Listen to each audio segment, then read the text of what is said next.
So, thank you guys so much for coming. I'm Alicia Sanchez, and this is Dr. Clint Bowers. Today we're going to be talking to you guys about the top 10 research findings for games in 2012. Peter is my faithful assistant today. So, there are some qualifying statements we need to make prior to actually launching into them. The first and foremost one is that we ourselves have come up with the conclusions that we've reached based on these presentations that we've identified to have the most salient results for you guys. We have only included papers that have empirical results. We have not always presented all of the results that a study might encompass, but have selected the portions that we thought were relevant. These are based on our interpretations of those findings, and we urge you vehemently to take a look at those papers yourself if you're interested and draw your own conclusions, and feel free to argue with us about them if possible. And we can absolutely make this presentation available to you. However, we can't give you the research papers because they all have different copyright restrictions. So unfortunately that we can't do, but if you'd like copies of the presentation, please feel free to ask us and we'll make sure that you guys get them. And without further ado, you're in charge of the drum roll, Peter. Thank you. Jenny performing the drum roll today. So let's just go ahead and hop in. I believe we have about 45 minutes, so this is going to go fast.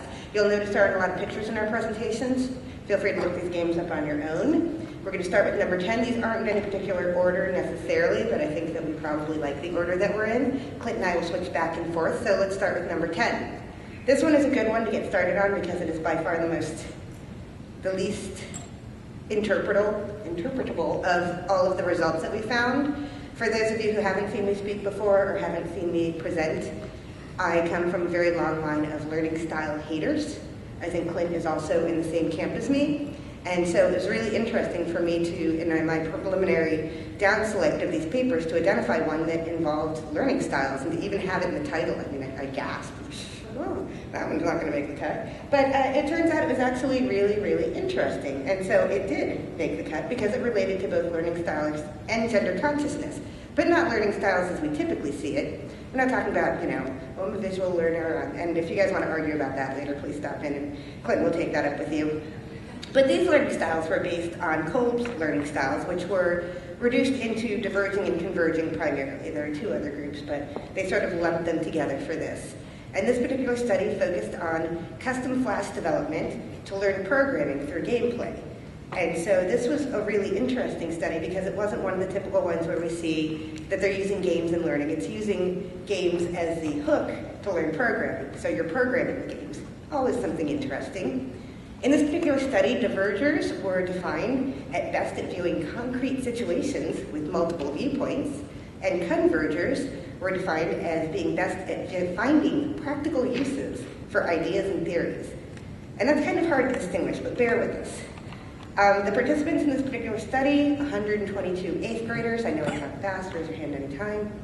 The goals were to examine the effects of both learning styles, so they're grouping into a diverger or a converger group with gender consciousness, meaning their understanding of their gender role and how that played into their role in the programming team on comprehension of programming concepts, project performance, and motivation.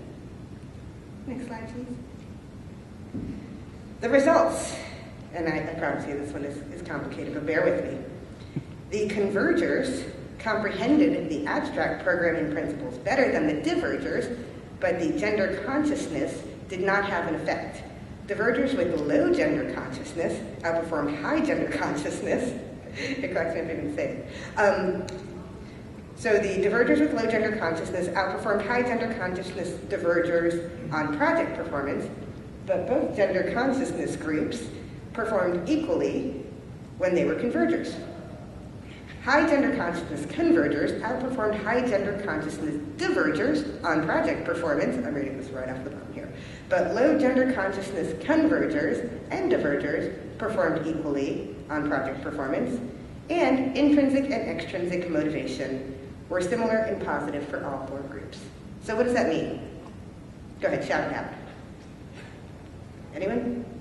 Yeah, no, I'm still kind of confused about it myself. Basically, and I'm sure Glenn has some theories, the learning style did impact programming comprehension. So separating them into the converging and diverging groups did have some sort of predictive ability, very loosely of course, with their programming comprehension, and gender consciousness, their feelings of their own role in gender, impacted project performance for divergers and convergers differently. Therefore, if you're going to take up a study where you're interested in games and programming and using these things, it might be interesting to separate things into these groups as a measure and just see what happens. Because I think that, you know, as this is one study, the results are out, but they did find something interesting. And now it's Glenn's turn. Number 9, please. There's 2 slides for each. Good afternoon, everyone. I think this is the 4th year that Alicia and I have been invited to give this presentation reviewing the research of the year prior. And I think this is maybe the first time that we haven't had to complain about the lack of research that is in the literature. In fact, certainly, I think in 2012, the number of papers for us to consider was much, much larger than it's ever been. So it's really exciting to see this start to exist as a legitimate field of study where we're amassing enough results to start to be interpretably meaningful. And that's why I selected this study for inclusion, which is one of the first meta-analyses of a serious game effect.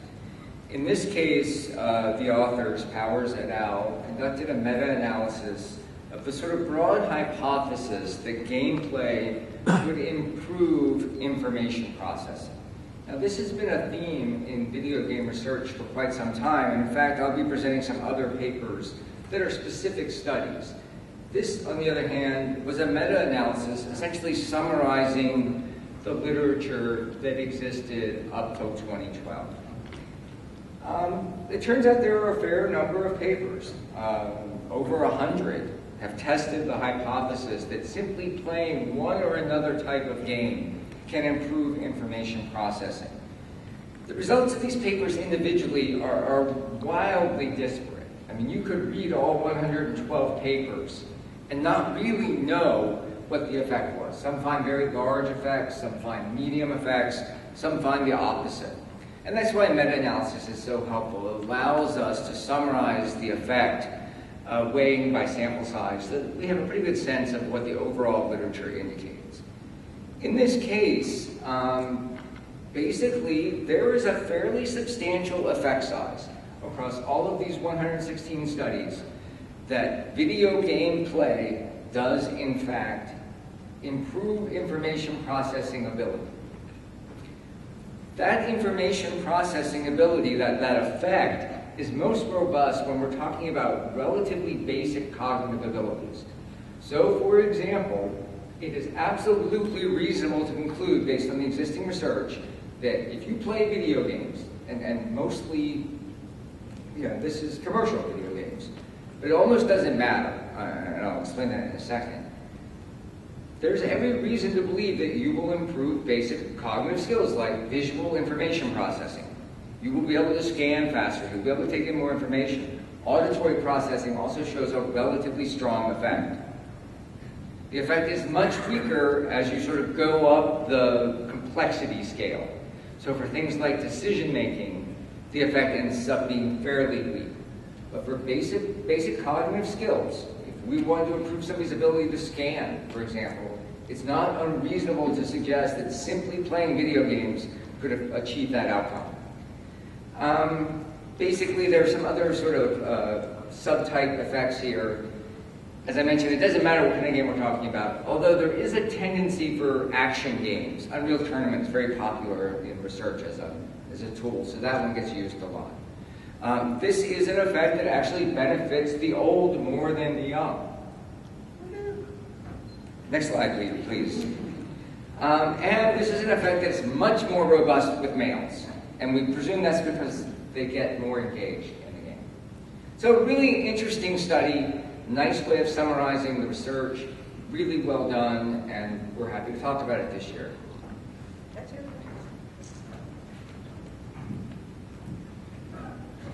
Alrighty, coming in at number 8 was a game or a study called The Influences of Game Quests on Pupils in Math Learning, and it was based on a game called My Pet, My Quest. And so I call it Pet My Quest, which is, I've never seen the game, I really can't speak of much of it. I thought this particular this study was really interesting because it was focused on math, which is a topic that we focus on a lot here within our STEM initiatives. However, this study was performed, the game was developed and employed in Taiwan. And that's really interesting because we think of Asian communities having such high math performance. And while math performance was high in Taiwan, what they found is that the students weren't very motivated to become involved in math learning or to really have a positive attitude about math. And they had seen great success with pet nurturing games, and I'm sure you guys remember those where you have like the little pet and you have to feed it and take care of it and those things. They saw a lot of play in that, so they designed a game that was built around using quests in a pet nurturing environment, but worked in some math content. Now the particular study of this game, the particular intent of the study, was on quests. And that is something that we haven't necessarily seen too much divided out in some of the research. So they were using narrative and context-based quests to see if they could actually increase the motivation and interest in math learning in the Taiwanese students. And it was related to them to goal orientation. So there was a 3-tiered design employed that included learning quests within the game. Next slide.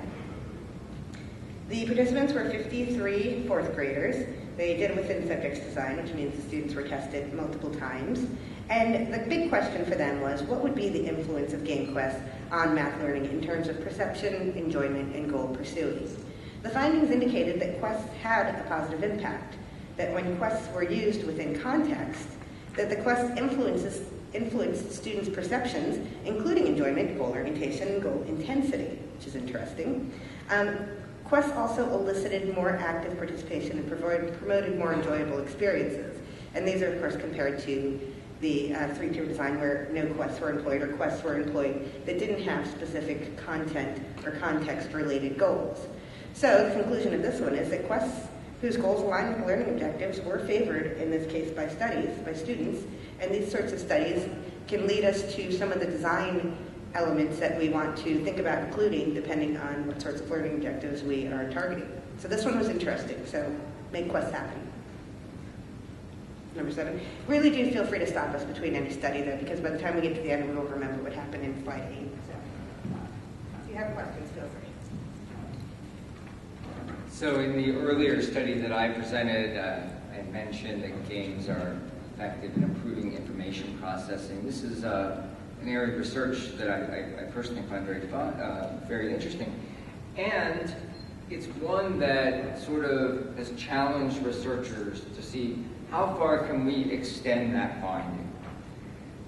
This particular study by Green and her colleagues, one of the best labs in the world. I mean, these folks are doing world-class video game research. Yeah, Valdez in Switzerland, maybe Wichita State or something. And they published actually several papers this year, any one of which could have been included. I like this one because it's a series of studies that's dedicated to the question, can we extend the benefit of video games to the very practical problem of task switching? Humans have a difficult time when we ask them to switch cognitive tasks. There's always a little bit of downtime, there's always a little bit of cost. And this is true in even the most simple of task switching. So if I ask you to switch from a task where you're working on a motor thing, a keyboard exercise, and all you have to do is switch to a verbal exercise, there actually is a period of time where you're not at optimum performance. We usually call that switching cost. This switching cost is especially important in complex systems, like we work with in the military, where you may be switching between modalities many times per minute. And so this is actually an interesting line of research. They did 4 studies here in this one article, and they essentially started at the most basic and built up. All of these studies have in common that they compare avid video gamers, people who play a lot of video games, to relative novice gamers. And so that's sort of consistent throughout all the studies. In the first study, the real question here was whether or not they could just simply reduce the switching cost of moving from a manual task to a vocal task in response. This is all done in a laboratory. They have a game where essentially they have to make some entries by hand. Concurrently, there starts to become a demand where you have to speak in order to respond. Bottom line here, avid video gamers do this much faster and much better. They have developed the ability, essentially, to switch with a much lower cost. As they start to layer on the studies, for example, the second study is essentially just a harder task. That this advantage for video game players remains. So as we go up the sort of complexity scale, they continue to do very well. Even when you create an extremely complex task, where you change the switching paradigm several times, and even in this case they had contingent switching, we continue to see this advantage for video game players. It appears that as a function of their experience in the video game, they can do this. They can go back and forth. Verbal, manual, manual, verbal, colors, over and over and over. They continue to do really well. But the real question, and the reason I really, really like this study, I mean, there are several of these kinds of studies, and they all sort of imply this causal link. Green and her colleagues actually tested the hypothesis that you could train the non-gamers to be as good as the gamers by simply giving them exposure to the same games, and that's exactly what they did.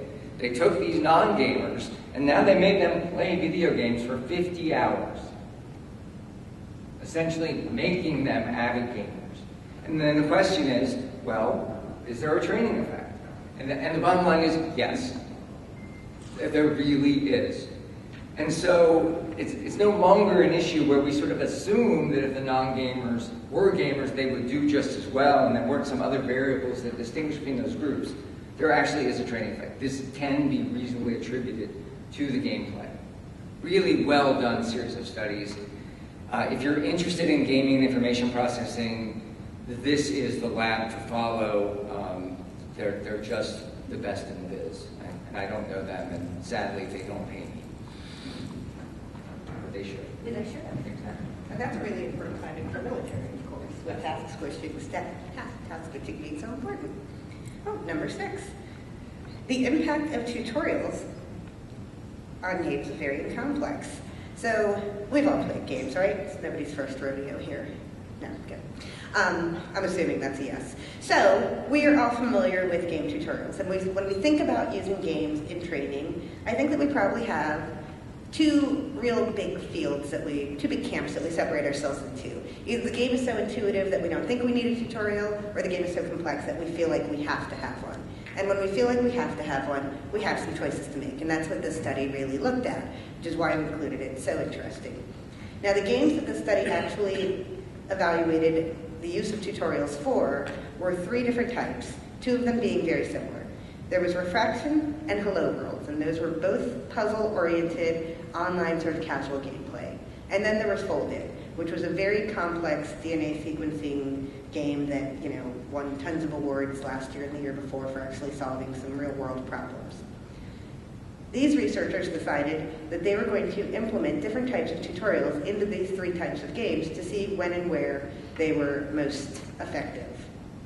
Now, this is really interesting because these are online games, right? So they had huge numbers in their methodology. They actually had 8 types of tutorials, 3 games, and 45,000 subjects. And we would joke that you'd find effectiveness with, anything with that many subjects. But the results were particularly interesting. Next slide.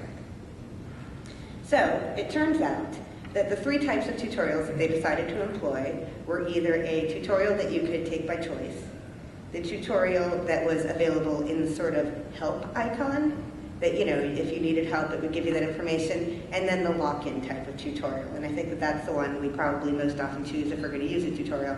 We make you do it. And you're going to finish it, and you're going to demonstrate that you know how to play the game by having completed this tutorial. So it turned out that within these three types of games, I said two were simpler, one was more complicated, Foldit being the most complicated.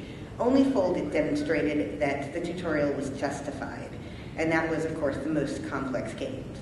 And that in the other two games, the mechanics were more easily unveiled through experimentation. So the interfaces were intuitive enough, there was enough within-game feedback to sort of get you through how to play it on your own. Now, they were really interesting in how those types of tutorials were going to have an impact on some of the types of play that you might experience, how far you went, how much time you spent, how enjoyable you found it. The tutorial context sensitivity improved player engagement in Foldit, which was the only game where the tutorial was justified. Players in Foldit did play 40% more levels and 16% longer when they did do the lock-in, you have to play a tutorial, than any other time. However, tutorial freedom did not affect player behavior. On Demand actually had a negative impact on engagement in Refraction, as only 31% used it, but actually increased engagement a small amount in Hello Worlds. So what does that really tell us about the use of tutorials? Do it judiciously, I think is really the bottom line. But that if you have a particularly complex game, of course you want your student to be able to play it. I think this is one of those really interesting elements when we think about serious games, because our objectives are things that we sort of have to get checks in the box, that we have to really make sure that the students are able to play our game successfully, and that's sort of the first check in the box. And so I think that we should take a look at the study more closely and think about how their use of tutorials based on the gameplay could advise us as we move forward.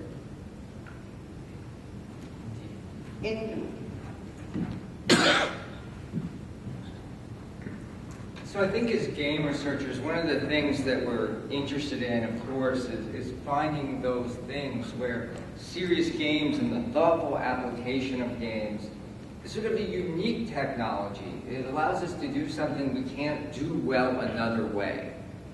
And that's why, for this particular presentation, it seemed appropriate to include the work by Gonzalez et al. Now, this is a very famous study. It's gotten lots of press, it's been on CNN, and lots of things.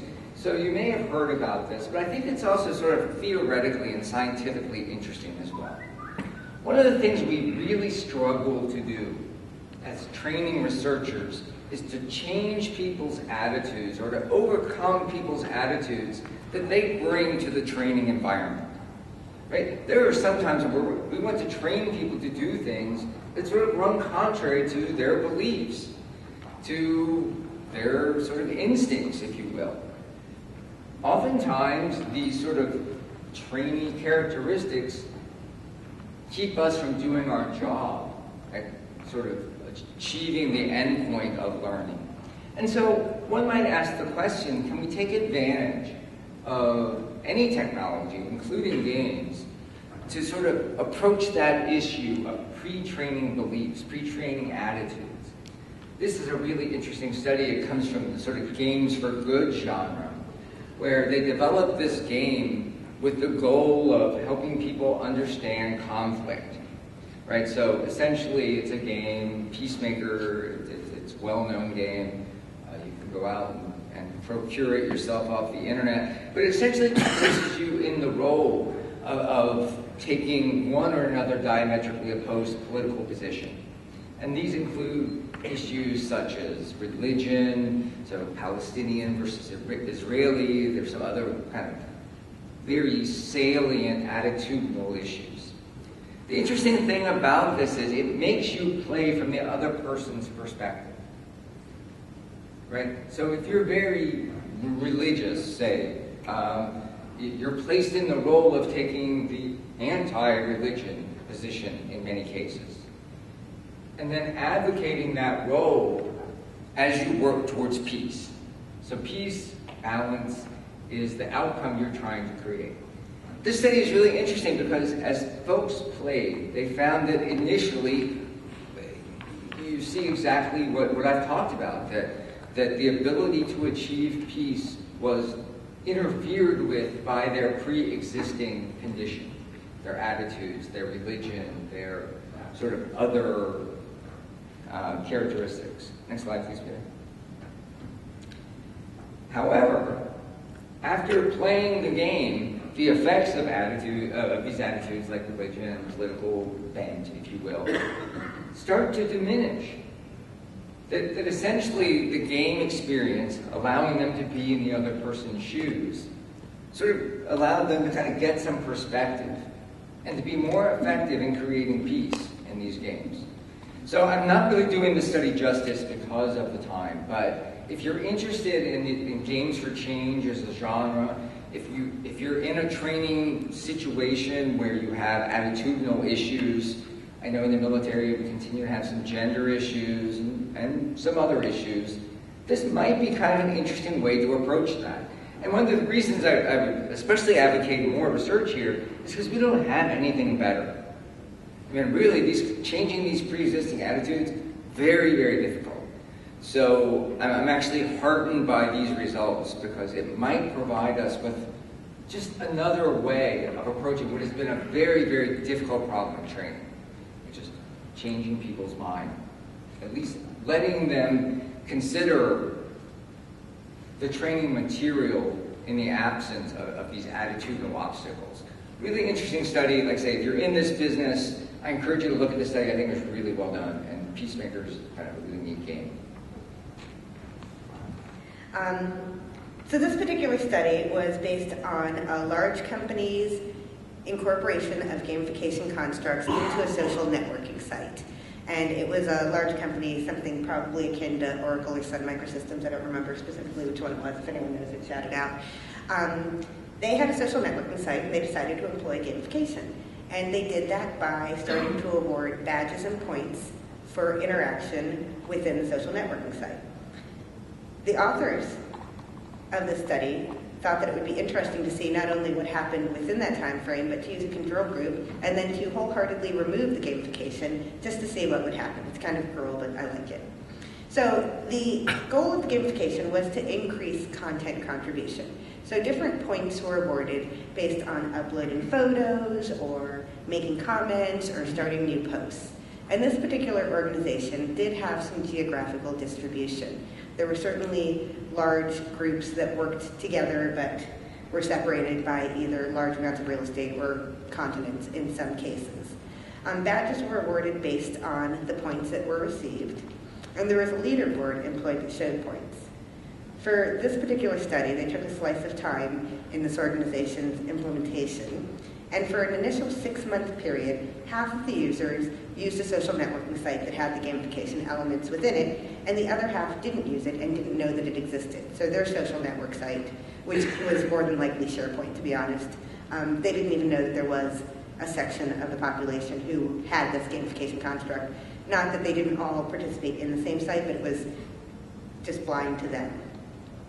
After 6 months, the initial 6 months, the half of the company that didn't have the gamification construct had it implemented, and then 10 months after the initial introduction, so 4 months after the 6-month period that it didn't have it, got it, they removed the entire thing wholeheartedly. The participants were 3,486 members who actually used the social networking site. There were certainly more employees, but they didn't engage with the social networking site, so they were excluded from analysis. Next slide. So the results were very interesting. The gamification construct did dramatically increase content contribution initially, but then there was a decay. We're not necessarily surprised by that. We know that when something is new and shiny, people probably do it a little more often. Of course, there's going to be some decay. The new users who could earn points for adding content did add more content over the short and long term, however, but the proportion of new users who contributed was the same for the gamification versus the non-gamification site. So during the 6 months that there were those two groups that had it or didn't, the number of people who started to use the site didn't increase in either condition because there was gamification in one condition. So that group didn't have more users. So either you were going to use the social networking site or not, regardless of whether there was a gamification construct, would be a way to reduce that. The removal of the gamification construct did significantly impact the contribution of data. So people who were used to getting points for contributing and then all of a sudden didn't get points, didn't contribute as much anymore because they weren't getting points to do it. It's sort of the most archetypical law of diminishing returns. However, what I thought was really interesting also was that there were two types of content and comments within the social networking site that were observed: terse and targets of interest style comments. The terse ones being, hi, and you get your 10 points. What's up? How you doing? Cool. And you'd still get the same amount of points. There was no point system that was based, let's say, on the quality of the contribution that you made. After the gamification construct was removed, they did see an increased decrease, if that makes any sense, in the terse comments. So the terse comments were the first ones to go, probably because those comments were the ones that were most likely elicited by points. So I think that this is interesting. Gamification clearly motivates some people. I think that the company that employed this gamification did so because they wanted people, as they stated early on, to have more content contribution. If they wanted to have more quality content contribution, that should have been the point of their gamification. They could have arranged that, so we do have to be really careful what we ask for and very specific in gamification sorts of implementations. If you are going to implement it, then I think that the study proved that you should probably have a plan for removing it, and that maybe just cutting it off one day isn't the best methodology, but it is something that we're seeing more and more of, and that I think we're going to hear more and more of. So this one was a good one for me.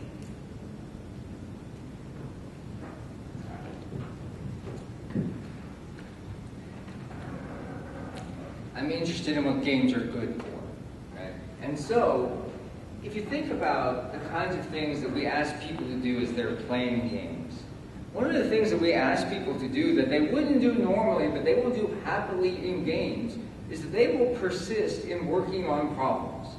Okay? Many of the games that are commercially available, much of their gameplay involves you exerting a fair amount of effort to solve a problem, to achieve an outcome. And it's been suggested that that might have some training effect, especially for young people who play these games. They might learn certain expectancies about how hard one might work. They might develop attitudes, and indeed, they might develop the ability to persist. Interesting question. And this was the question that was undertaken by Valerie Sheep's lab at Florida State in this particular paper. The issue is a fairly straightforward one, right? Which is, does video gameplay over the lifespan, is it associated with greater ability to persist? Two issues there. One is we have no idea how to measure ability to persist. So she had to develop a measure, and that's part of this research that actually is very useful for laboratory wonks like myself. But then there's the other issue of, does it work? In fact, can we argue that these games essentially train persistence? Now again, this is really, really important for our work because oftentimes we're asking people to troubleshoot, to problem solve, to be in situations where the solutions aren't obvious. And the last thing we want them to do is throw up their hands and say, this is too hard, or it's impossible. Right? We want that can-do attitude of my CB shipmates. And so that really is the issue. Here, what they essentially did was, this is another study comparing gamers and non-gamers, avid gamers and non-gamers. And they essentially built a game designed to frustrate. Right? So it looked like a game, but it was essentially anagrams, riddles, other kinds of problems that got progressively harder until they pushed you to the point where you weren't going to get the right answer. And then the real measure is, how long would you try? So it wasn't really impossible. None of these were impossible. They weren't quite that evil. But they were hard, right? They were going to get you to a point where you weren't going to get it. And the real issue is, if you were an avid game player, would you work longer? Bottom line, yes. Absolutely yes. avid game players, they work harder. They work longer. They did better for the most part. And what they didn't do was sort of show that training effect, kind of like we talked about in the Green series, where we took the non-gamers and we made them do a lot of gaming to see if that persistence effect came back. Right? So that's the next study in this sequence. But again, as we start to look for those sort of good opportunities to use this technology, this is a really good one, and it actually doesn't hurt very much. Compared to all the other things one might do to teach patience, persistence, frustration tolerance, this is probably pretty acceptable to our learner groups. So it really is something to keep an eye on if you're working in one of those problems or one of those problem areas where the learners have to be a little bit persistent, and that's an obstacle you're trying to overcome in your training. So kind of an interesting effect. I was intrigued by it. I think we'll see more from this lab on this area. Does that relate to grittiness? I don't. There's a new topic of interest within, I think, STEM and a few other things, and they're calling it grittiness. And I don't know how that relates to persistence. But there should be, maybe next year, we'll have something on grittiness, because I think it's an interesting concept, and persistence obviously has lots of implications to the things that we all do. Oh, this next study. This one is a dissertation. And so this one actually hasn't been published, and usually our results are published work. But the next two studies, actually, Shrek was also a dissertation. And we found the results of these two to be so interesting that we didn't want to not include them, although it might look biased, because this one happens to be our what do you call yourself? The slide guy. Peter Smith, who just recently completed his dissertation at UCF and graduated. So this particular study was cooperative versus competitive goal structures in learning games. And in this particular game, well, the game used was called Acquisition Proposition. Again, looking a little biased because that's a DAU game. This was a Diner Dash style game. And it was your typical resource management game. But the game was modified to either be cooperative or competitive. And that was really the target that Peter was interested in the goal structures that surrounded that. There were 3 experiments and 2 versions of the game, as well as a text-based version of the game. And so, just to really quickly lay out the conditions, students might be in a cooperative versus competitive game where there were no instructions to compete, a cooperative versus competitive game where they were told to compete, or a cooperative versus competitive game where the winners would get a $10 iTunes card. And there also might have been in a text condition that would have surrounded those 3. He used 160 undergrads between the ages of 18 and 22. Next slide, please. I'm sure this has to be horrifying to see someone else presenting his work. He's like downing on the inside. The results were very interesting. All of the game players had significant learning outcomes, which means acquisition proposition in and of itself did teach. For experiment 1, when the cooperative and competitive groups were not told specifically to compete, the cooperative group reported a larger increase in intrinsic motivation, which we thought was pretty spectacular. In experiments 2 and 3, there were overall increases in intrinsic motivation as well, but within both groups, whether they were cooperative or competitive. Game winners who won $10 had higher self-efficacy than cooperators in experiment 3, which means if you won, you felt like you had played better, or you felt better about your play. You felt like you had played it well. And so the conclusion of this one was the use of competition in games is a complex variable. We often think of complex or of competition as one of those characteristics that is sort of inherent to games and that of course we would employ, but it turns out that that might not be the case, that there are cases where cooperative and competitive, the results of those diverge and in very interesting ways. So if you want to think about your game in terms of should it be cooperative or competitive and what sorts of elements you should include, this is a paper you'll definitely want to check out. And Peter, of course, can answer any questions about it. Did I do okay? Yeah. I think it speaks to the import of being selected as one of the top 10 findings that if you are selected, you can aspire to being our slide person next year. So I encourage all of you all to work very hard in the lab, and you too can reach that lofty goal. The last paper I want to talk about, I go around the country talking about game research every now and then, and I'm always asked to sort of predict the future. You know, Where's there going to be a lot of research next? What's the next big hot thing in games? And if I had to pick one, I think I would say that the challenge, at least for researchers, is adaptive level design. I mean, we know that we need to move people along in games, right? And that this fixed level way that we're doing it now isn't very efficient. There are people playing stuff they already know. That's a waste of time. There's some people playing stuff they will never know because the level's too hard. That's a waste of time. So we're really trying to find that sweet spot so that every second of training is leading to a good training outcome, and that we're not on the wrong side of either extreme. This was a dissertation that starts to scratch the surface of some really difficult theoretical and methodological issues in doing this research. But I admire the young man's courage in trying, and it's actually a really kind of neat study done at, I think, North Carolina State. Yeah. So the issue here, very simply, is to figure out what way of advancing levels is associated with the greatest engagement and the greatest learning outcomes. And in the interest of time, I'll skip right to the results and say that they had three conditions, essentially a fixed condition, a condition where the learner got to pick, and then an automated adaptive condition that was generated by an algorithm. Learning-wise, everybody did the same. There was no huge learning outcome here. I have nothing smart to say about how to make people learn more. But we do have some sort of interesting psychological findings. One is, if you let people pick, they usually pick too easy. Now, this is actually in contrast to a theoretical position that some folks would have asserted. And it certainly needs to be replicated.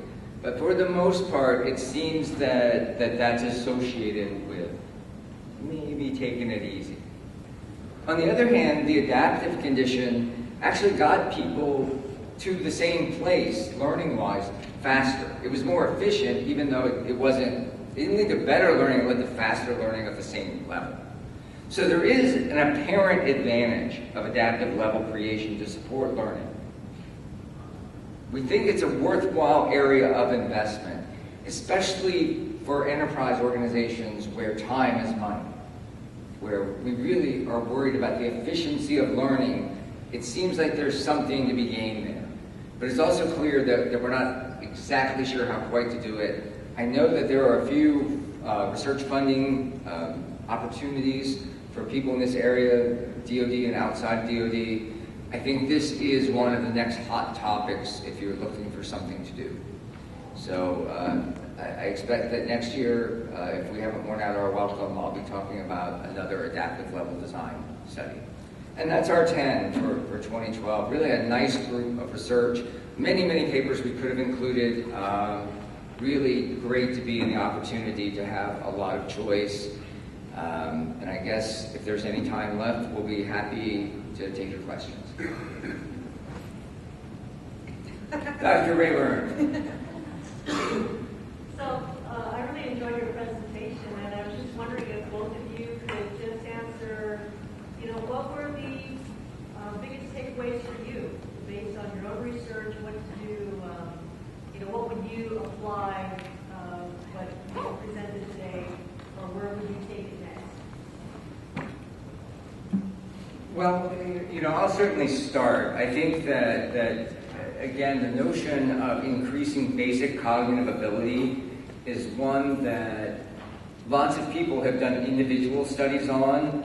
And as sort of an applied researcher, I'm always interested in kind of bridging the gap between what we do in the lab and how that's being used out in the field. And I think this is one where we know something and nobody's using it. Right? I can't think of a single organization on the planet that is using Unreal Tournament to train multitasking or visual perception. So I would say that's my one big takeaway is, you're always happy when you learn something in the lab, and now I have to go evangelize and try and get somebody to try it. So I would love to do that in a really complex environment where maybe people are having a hard time managing and see if we can create those outcomes. Yeah. And I think, as you probably noticed, the elements that were most interesting to me were those that related to design, the use of Quest tutorials, the interesting way that things scaffolded, the inclusion of tutorials, the inclusion of the cooperative or the competitive. Those are the elements that I thought were most interesting as we move forward with our games implementations, and those should guide us, let's not keep making mistakes that we've continued to make for years and years and years. So those are the results that I thought were most applicable. But I know that we're actually out of time. Clint and I are always available. Our email addresses are readily available. We're both Googleable, I'm sure. Don't do images. And thank you so much for all of your attention.